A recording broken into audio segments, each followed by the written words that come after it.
I just want to look around. I'm so grateful for you guys. Thanks.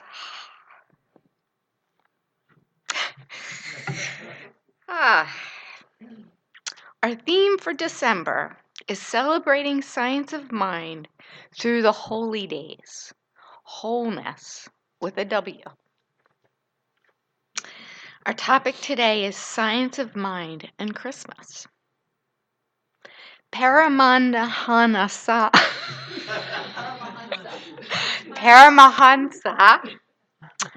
Yogananda once wrote, "We should rejoice that such a holy being as Christ was given to serve as an ideal of perfection for mankind to follow. Christmas should, materially, mentally, and spiritually, give us a new impetus to follow the path of Christ with the beginning of the new year. Enter the secret door of silence with closed eyes.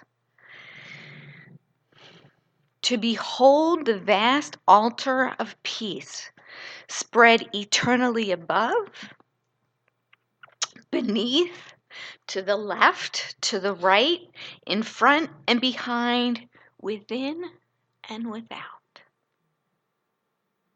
Share your gifts materially, mentally, and spiritually with the less fortunate on Christmas. This will make your holiday a real one. Let us affirm together from the screen. I awaken to the light of God within, and I am in all. I am as eternal and vast as a space that spans beyond the myriad universes. My contact with everyone is a holy encounter, as I behold the one light present within all selves. I shine the light of divine love, peace, and joy, happily co-creating heaven on earth, a world that works for everyone. Thank you, Jen.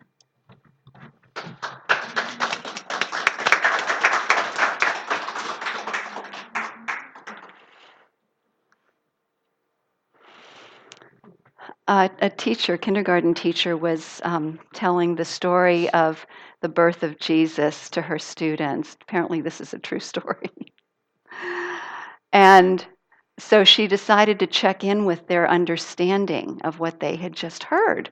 So she asked them, "So, what do we call the three wise men?"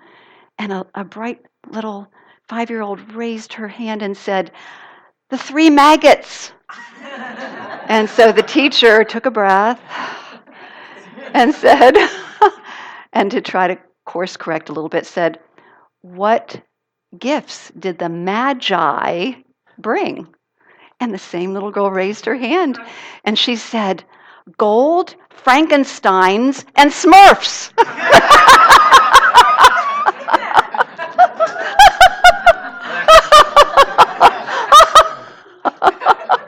A Frankenstein Smurf. Now that's really interesting.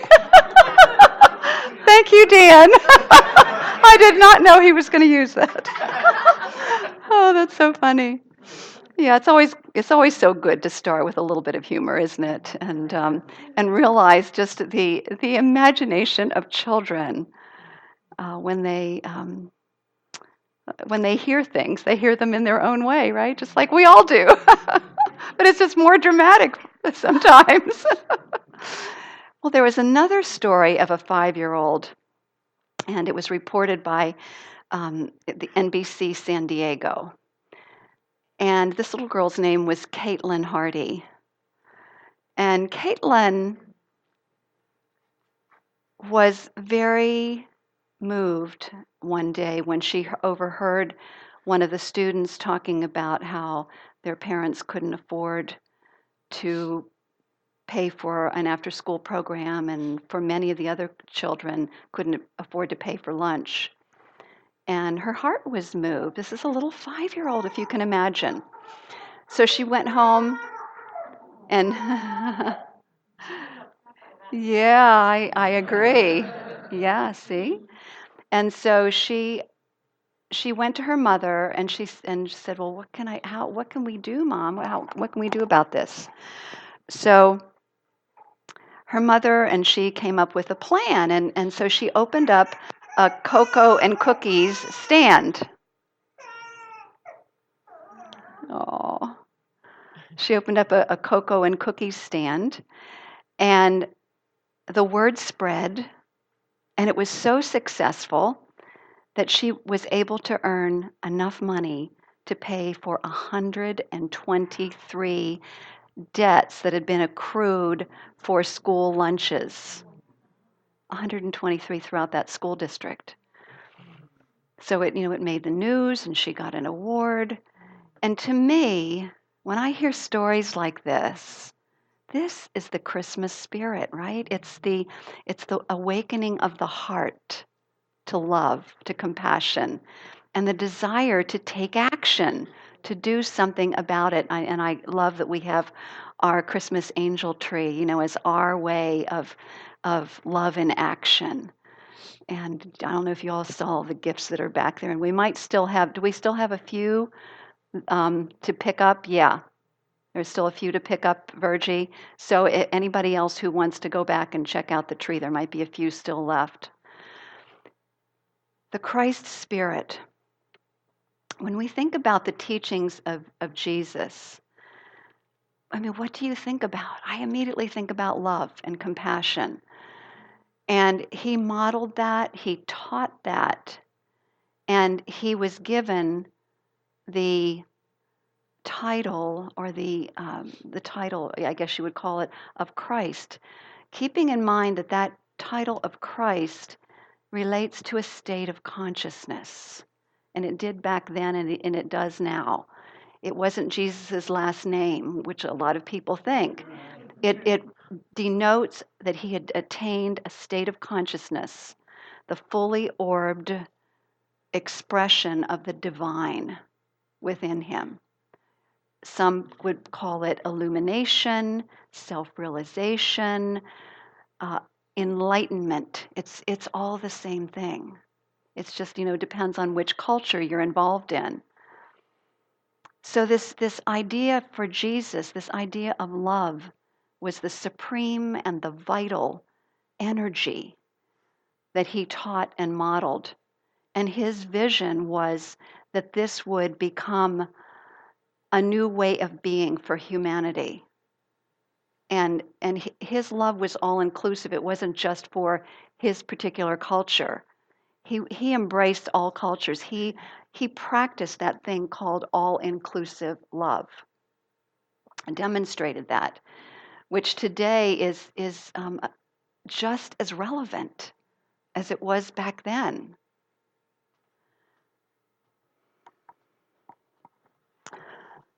So, the story of Jesus' birth took place in two different books of the Bible, or at least it was reported on in two different books of the Bible, Matthew and Luke. And their purpose, it's important for us to go back to the purpose of these writings from this particular culture. And the purpose was to bring this message of Jesus, to fulfill it, spread it across the planet, and form a new humanity.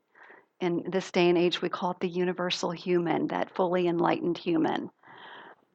So this was his intention, was to have this idea spread. And it was a universal message. It wasn't meant just for a particular people. Universal message of enlightenment and love and compassion. It's gotten distorted at times, with what it really is all about.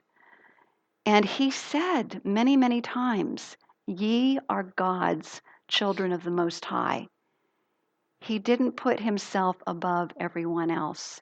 He said this Christ potential lives within each one of us. Each one of us has the God seed in us, and it's up to us to develop it.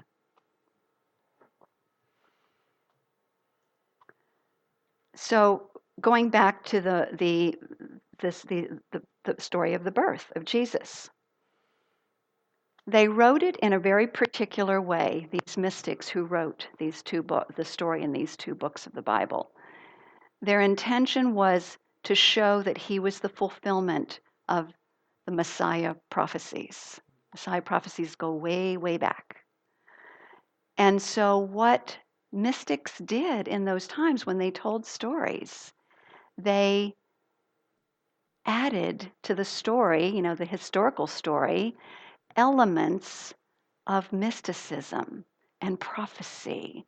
And so that's why if you look from one book to the other, the story of the birth is slightly different. And, at times, I know people have looked into this and said, this is just way out there. How could this be? Well, it was meant to be that way. It was meant for a purpose, which was to teach the spiritual principles. It was not meant to report accurate history. It was truly meant as a teaching tool to motivate and encourage people to embody this Christ principle, this Christ consciousness. And so metaphor, allegory, symbolism was used and tied into the Messiah prophecies to encourage people that this, in other words, to represent Jesus as the enlightened being that he was. Now, the important thing to realize is that these same types of techniques take place in all spiritual traditions. The use of mysticism, of allegory and symbolism, and so on. So, this is nothing new. And it's important for us to remember the purpose so we just don't throw out the story and say, wow, that story's way out there. I'm not even going to pay attention to it. And to realize that the purpose is that there is a code in it for the path to enlightenment. And so when we read these stories, it's really important, and I'm going to invite you to do that today with me as I go through the story, to look at it from your own standpoint. What does this tell me about my own spiritual path? What information am I being given that will help me to continue to proceed along the path of enlightenment in Christ consciousness? So one of the first things I want to talk about is virgin birth. Virgin birth was not unique to the story of Jesus.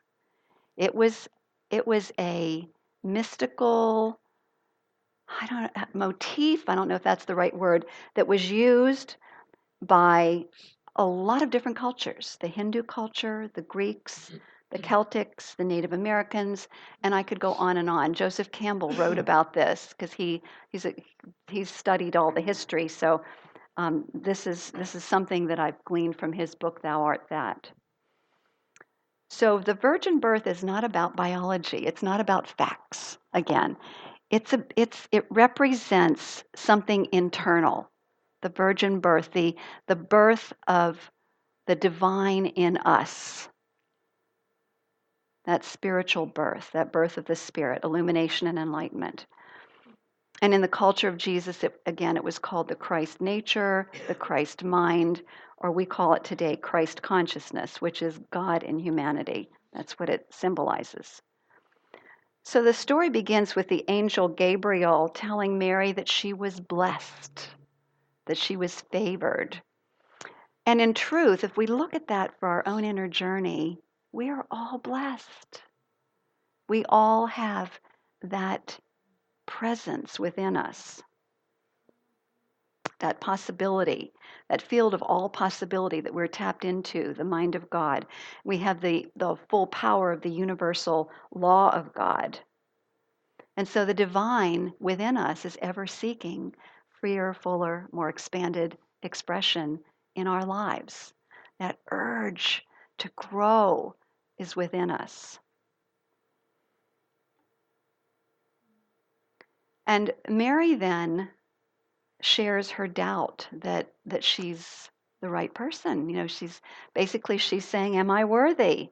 And how often do we do that ourselves? I don't know if you're sitting there thinking that yourself, wow, with some of the things I've done in the past or whatever, am I worthy? And um, do I really have something unique to give? Or do I have what it takes? Or maybe there's a thought of, I can't, that's impossible, I'm too old, I'm not smart enough, I'm not strong enough, I'm not healthy enough.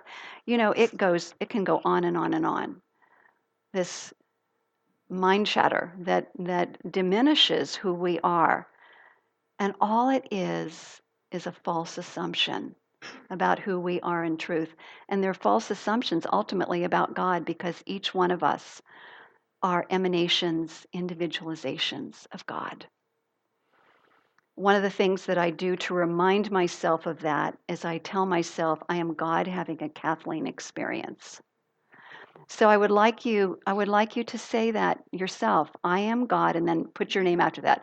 I am God having a Kathleen experience. Because the presence of God is everywhere. The presence of God is within us as well as all around us, omnipresent. This is not blasphemous. This is knowing the truth of who we are, the Christ principle that lives within us. We are of divine birth, and we have what it takes to create something new in our lives and on the planet. So just like Mary, we are meant to bring forth the new, and we can think in terms of, again, this is about the inner journey, the newness of our truth, and the newness of new ideas, how we create our lives, our unique gifts that we give. And just like Mary, though, we must be willing. She finally said she was willing.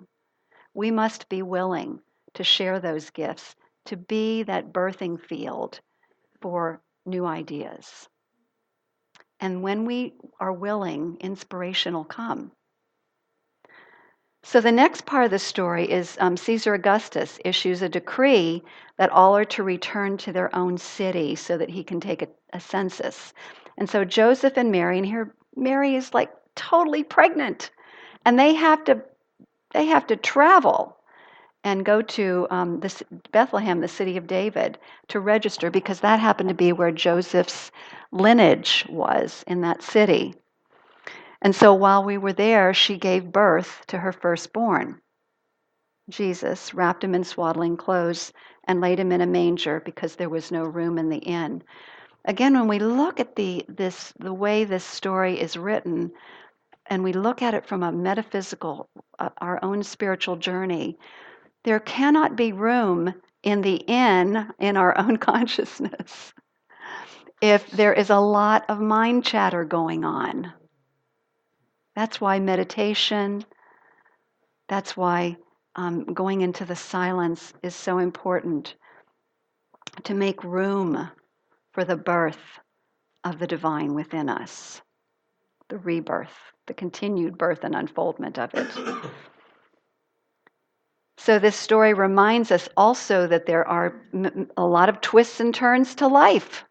They're carried off to this other distant area when they would have preferred to stay home, I'm sure. And sometimes we might feel like we're carried off in all these directions. But the truth underlying it all is everything is unfolding perfectly in divine right order. It's important to remember that. No matter how things appear, it's all unfolding perfectly. And all in divine timing. If you think about the birth of a baby is going to be born when it's time. It's not a good idea to force it to come early. And it's the same thing with our ideas. It's important not to force them to come early. I think a really good example of that was when we were looking for our place, and we were starting to get a little nervous because time was like zipping away, and we weren't really finding the right place. And so there were a couple places that really weren't, when we look back on it now, weren't quite right. And we were sort of saying, well, maybe we ought to go here and there and whatever. And yet, when we finally found our next home, it was also evident because everything lined up with the vision. It was about being patient and allowing it to be birthed in its own time. And so we're going to just transition smoothly from one place to the other. One Sunday, January 26th, we'll be here. February 2nd, we'll be in our new place. We'll have some moving going on during the month, and then the final move in that week in between. And so and so many other things that I want to talk about in a moment that really lined up. But a new creation comes in its own time, so it's important for us to be patient with it, not to force it. And also to treat our creations when they're in our minds and even afterwards with the same kind of tenderness and love that Mary showed the baby Jesus. So the story continues. The shepherds in the area were watching their flocks at night, and when the angel of God came to them, and these angels, if you imagine, were just brilliant, bright light, probably blinding. And so the shepherds at first were terrified. And the angel spoke to them and said, "Do not be afraid, for I bring you great tidings of joy for all the world." You know, again, a statement of there's something really powerful happening in this moment, and the brilliance of the light. I love, that they represent, these angels represent the light of God. The Christ is born, they said, and the babe, you'll find the babe wrapped in swaddling clothes and lying in a manger. And so the new baby, the Christ nature, notice, is laid in an animal's feeding trough. What does that symbolize? So again, we can take this into our own contemplation and come up with our own conclusions. One of the possibilities is that the Christ potential shows up in all kinds of forms. It's in all of humanity, no matter what the appearance. All of humanity, the Christ potential's there. That means in us. And so, in order to experience the Christ nature, then, the shepherds are also showing us that we must let go of fear. And one of the most powerful statements of that was by Marianne Williamson in Return to Love. She said, and I'm sure you'll recognize this, and this just exemplifies what the shepherds needed to learn. Our deepest fear is not that we are inadequate. Our deepest fear is that we are powerful beyond measure. It is our light, not our darkness, that most frightens us. We ask ourselves, who am I to be brilliant, gorgeous, talented, fabulous? Actually, who are you not to be? You are a child of God. Your playing small doesn't serve the world. There is nothing enlightened about shrinking so that other people won't feel insecure around you. We are all meant to shine as children do. We were born to make manifest the glory of God within us. It is not just in some of us, it's in everyone. And as we let our own light shine, we unconsciously give other people permission to do the same. That is so important. And as we are liberated from our fear, she ends with, our presence automatically liberates others. So the shepherds then had a symbolic nature of, when the shepherds spent a lot of time in contemplation and meditation under the stars, if you can imagine what it was like for them. So they were considered the mystics of that time. And they were in very close contact with God. And so they represented, even though they had that moment of fear, they represent that presence of higher vision within ourselves, that ability to see and to know the truth despite appearances. So our Spark leaders got together several times and did a visioning for God's highest idea of our new spiritual home. and we collated the results. And I sent them out to all the leaders to continue to keep in their prayers and in their minds. And so we, like the shepherds, we had the vision, we took inspiration, we took that idea and were inspired, which led to action. And pulled by the vision, we finally found our spiritual home at the Center for Creative Arts. And here's some of the elements. I'm not going to give you all of them because there was a huge list, but some of the elements that showed up immediately. A lot of us saw that it was in nature. And I don't know if you've been to Center for Creative Arts, but it's out there. The Red Clay Creek goes right next to it. It has a beautiful open space. It has a path that goes from the center all the way up into a trail system called Auburn Heights. And it's close to Ashland Nature Center. There's a lot of hiking there. There's a lot of nature in that area. It's really beautiful. Near flowing water. Well, we're right near the creek. Involved in a shared partnership. We had this thing about shared partnership and committed to a similar vision, that kind of thing. And the beautiful thing is that when Dan talked to Melissa, who is the executive director there, our values and our visions are so similar. It's just amazing. And she caught that and she said, we have a lot of synergy here.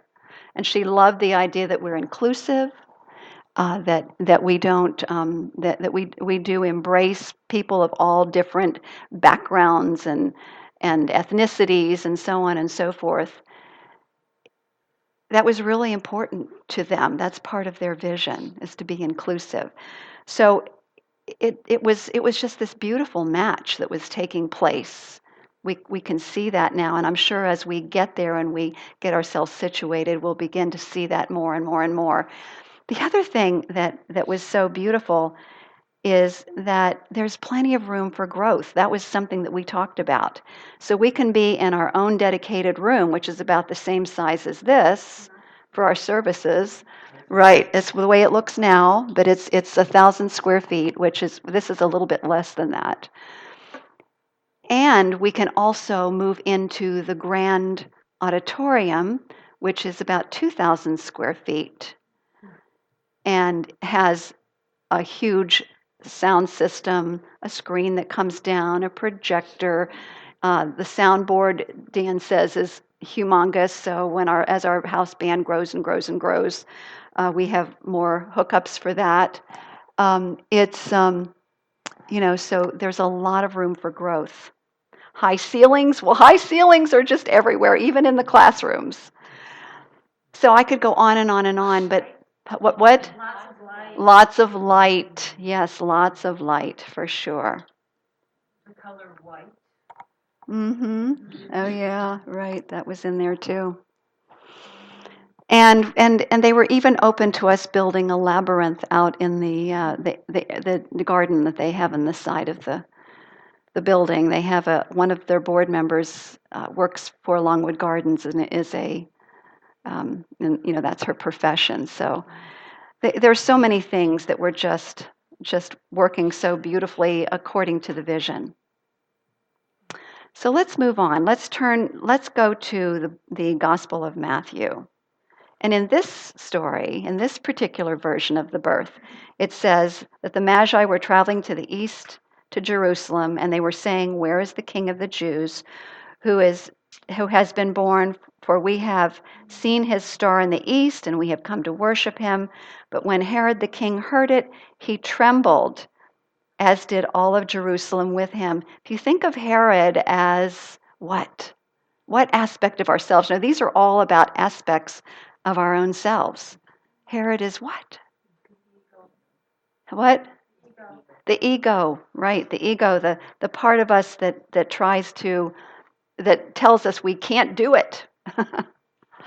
And so he called the Magi in secretly and asked them to locate Jesus and then come back and report to him, where the location was. So he said so he could worship him. And of course, we know that's not true. And then They found the infant Mary and infant with Mary and Joseph, and they threw themselves down and worshiped him and offered him gifts of gold, and not Frankenstein's and not Smurfs, but frankincense and myrrh. They were told in a dream not to return to Herod, so they were guided.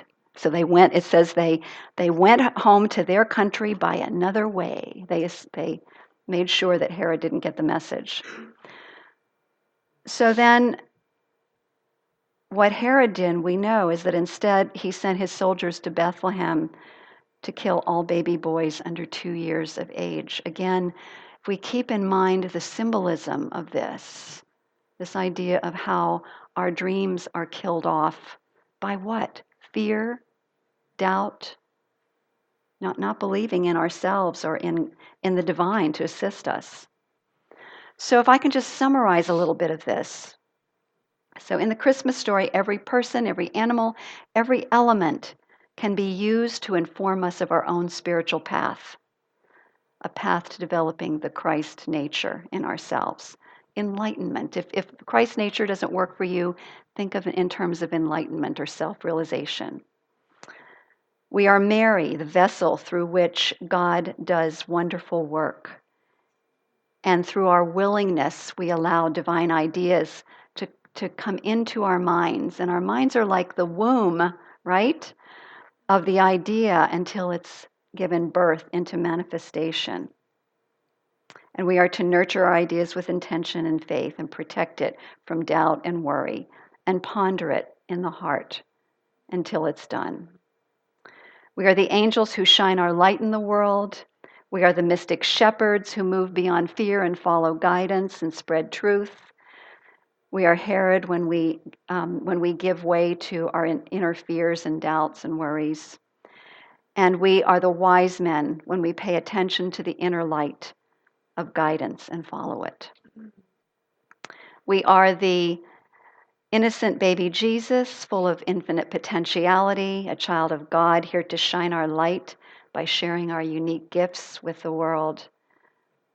And so, my friends, the angels, I know, sang hallelujah when each one of you were born and continue to sing it today. And so it is my deepest, deepest desire for each one of us to carry this Christmas spirit with us as we move throughout the week, as we move throughout the year, this compassion, this love that is our innate nature, to carry it into our lives, to give our gifts, and to enjoy your families and friends over the holiday. And so with that, I say namaste, and peace be with you. And so it is.